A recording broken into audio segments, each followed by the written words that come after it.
When you think of the moon, you normally think of NASA, Neil Armstrong, and Apollo 11.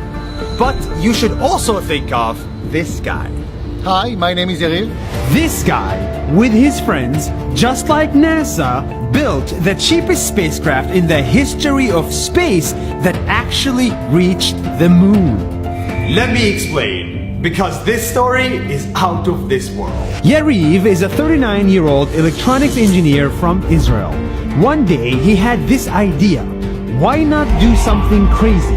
Why not send something to the moon? So he opened his laptop, went to Facebook and typed, Who wants to go to the moon? Two of his friends replied to his post and said yes. And the three of them started working on one of humanity's hardest missions, to land on the moon. And what did people think? Most of them just laughed. They laughed at them and said they couldn't. It's like Mission Impossible because space is hard, and after all, This is rocket science. Imagine you'd like to build a car for the first time in your life, and you have to build the car from scratch until it's working, ready to travel 500 miles without trying it a single time before you get into the car and start driving. But what's even harder is the money science. To send anything to space, you need billions of dollars. And they didn't have much money. and when they asked people for money, they got no after no after no after no. Nobody wanted to invest in space, but they persisted.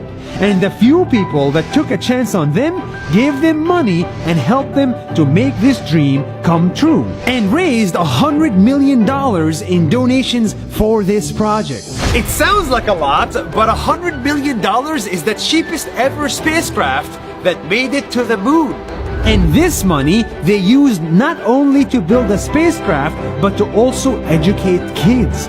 Hundreds of thousands of kids from all ages, all races and religions were inspired by their crazy dream and thought that they too could land on the moon.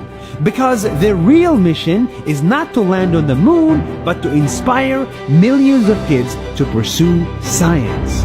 It's not enough to land on the moon. We need to show kids that they can build spacecraft and land on the moon too and do the impossible. On April 11th, 2019, after hundreds of setbacks, thousands of no's, and millions of space kilometers, the spacecraft got very close to the moon, took a historic selfie, sent it back to Earth, and crashed. Due to engine problems, the landing failed right as it touched the moon. But this wasn't a failure. This was just a setback. And for Yariv, it wasn't the only one. 2 years ago, Yariv got into a skiing accident and got paralyzed from the waist down. Doctors said he will be chair-bound for the rest of his life. So, he went to his desktop and logged to Facebook again. This time, he wrote, No worries. First, we'll put a spacecraft on the moon. Then, we'll fix my legs.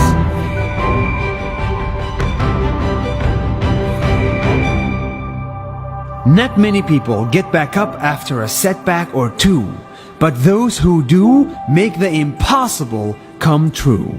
On the first try or the second one.